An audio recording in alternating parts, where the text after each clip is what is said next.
திருப்பரங்குன்றம் சென்றால் திருப்பம். திருமணத் தடை உள்ளவர்கள், குழந்தை பேறு இல்லாதவர்கள் திருப்பரங்குன்றம் முருகப்பெருமானை மனதார வேண்டிக் கொண்டால் விரைவில் திருமணம் நடக்கும் என்பதும் குழந்தை பேறு கிடைக்கும் என்பது ஐதீகம்.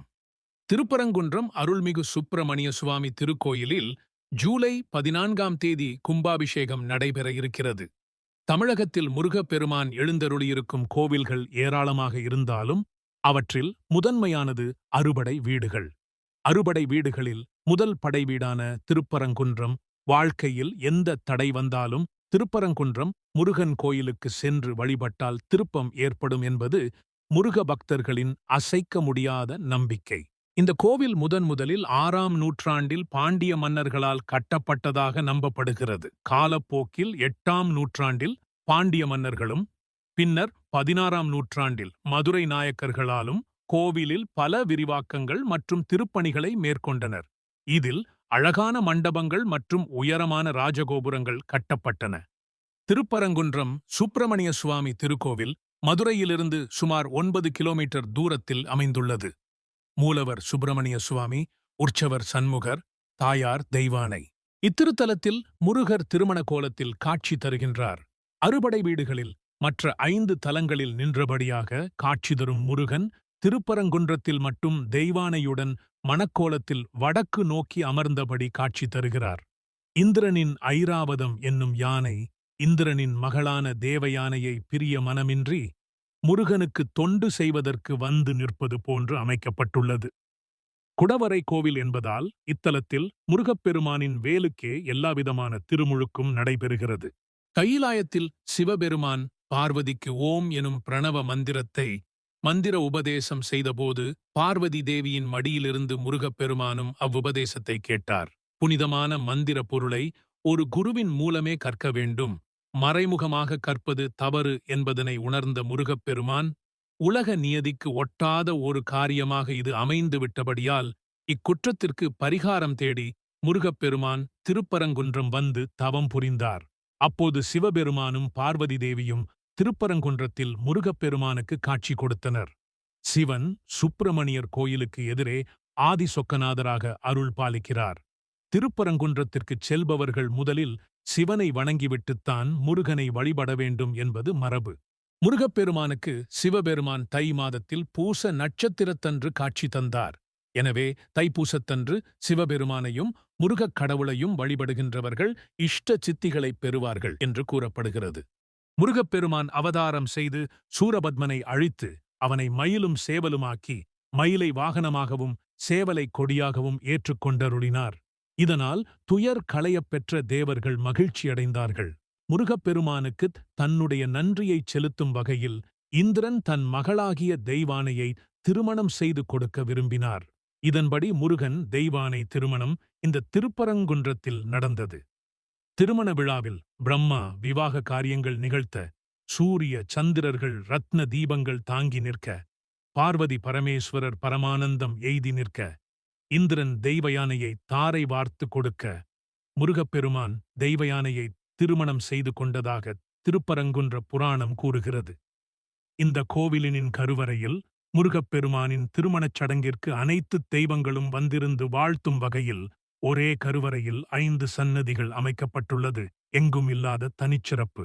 இறைவன் பரங்கிரிநாதர் கிழக்கு நோக்கியும், கற்பக விநாயகர், துர்க்கை மற்றும் முருகப்பெருமான் வடக்கு நோக்கியும், பவளக்கனிவாய் பெருமாள் மேற்கு நோக்கியும் எழுந்தருளியிருக்கின்றனர். மேற்கு பகுதியில் கிழக்கு நோக்கிய சிவனது கருவறையில் மலையை குடைந்து சத்திய கிரீஸ்வரர் எனும் திருப்பெயர் கொண்டவராய் சிவபெருமான் லிங்கத் திருமேனியுடன் விளங்குகிறார்.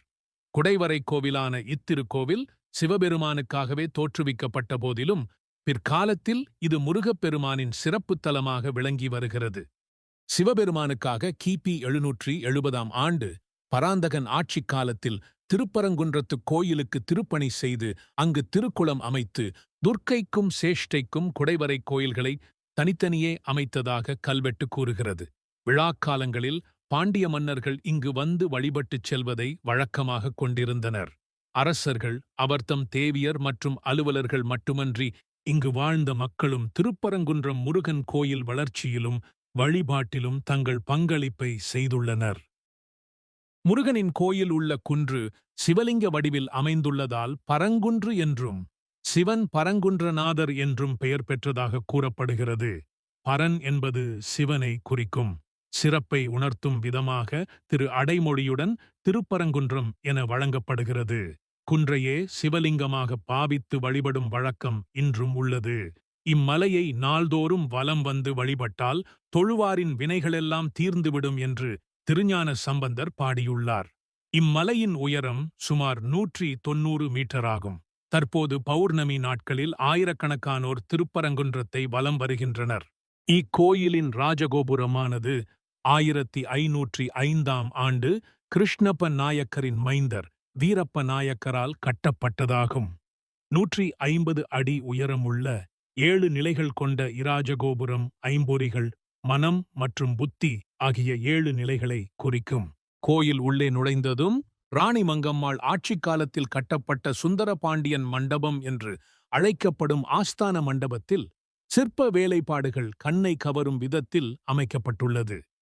பிரம்மன் வேள்வி வளர்த்து திருமணச் சடங்குகள் நடத்த இந்திரன் தேவயானையை முருகனுக்கு தாரை வார்த்து கொடுக்க தேவயானையை கைத்தலம் பற்றிய பெருமிதத்துடன், அதே வேளையில் நாணம் கலந்த மகிழ்ச்சியுடன் இருப்பது போன்று முருகப்பெருமானின் திருமணக் கோலம் எழிலுற வடிவமைக்கப்பட்டுள்ளது. கோபுர வாசல் வழியாக சென்றால் திருவாட்சி மண்டபத்தை அடையலாம்.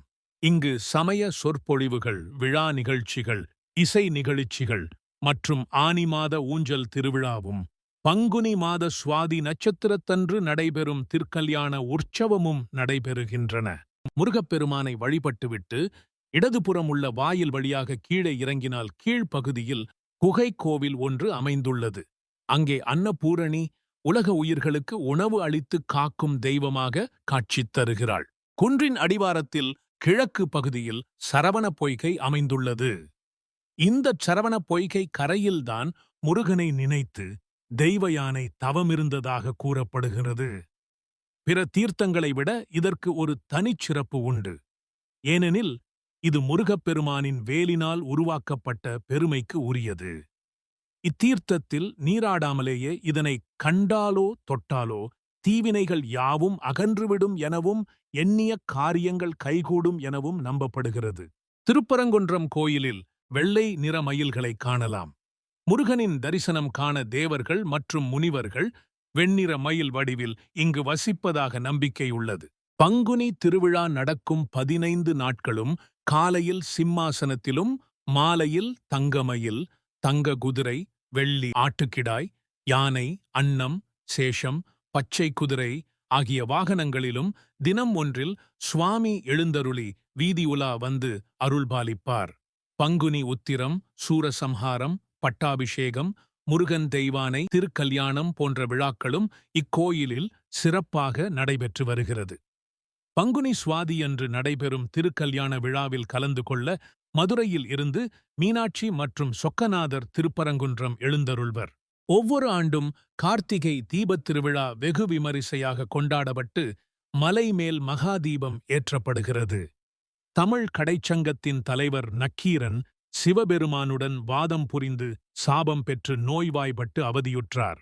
நோய் தீர தீர்த்த யாத்திரை மேற்கொண்ட அவர் வழியில் திருப்பரங்குன்றத்தில் தங்கினார்.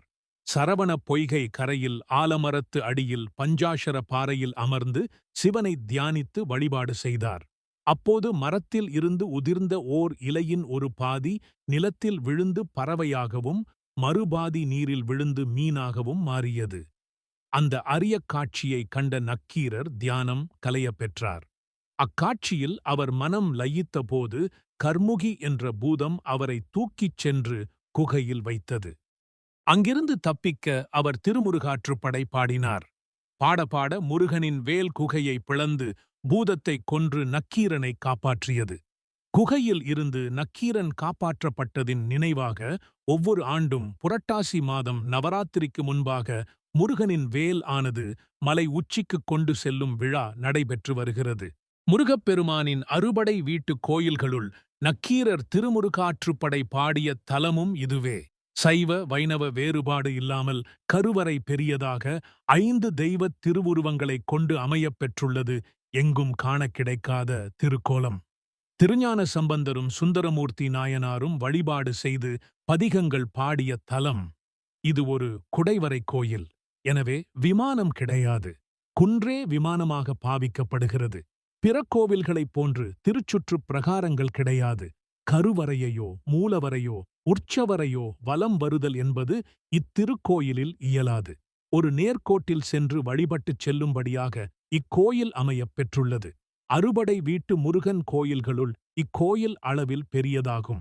முருகப்பெருமான் தெய்வ யானையை திருமணம் செய்து கொண்ட தலமாதலால் இத்தலத்தில் திருமணம் செய்து கொள்வது சிறப்பு வாய்ந்ததாக கருதப்படுகிறது. குழந்தை பாக்கியம் இல்லாதவர்கள் திருப்பரங்குன்றம் முருகப்பெருமானை மனமுருகி வேண்டினால் நிச்சயம் அருள் புரிவார் முருகப்பெருமான்.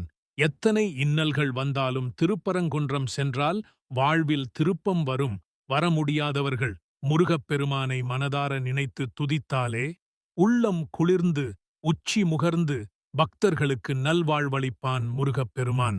திருப்பரங்குன்றம் அருள்மிகு சுப்பிரமணிய சுவாமி திருக்கோயில் ஜூலை 14ஆம் தேதி கும்பாபிஷேகம் நடைபெற இருப்பது தனிச்சிறப்பு. திருப்பரங்குன்றம் முருகப்பெருமானை வணங்கி வாழ்வில் எல்லா வளமும் பெறுவோம்.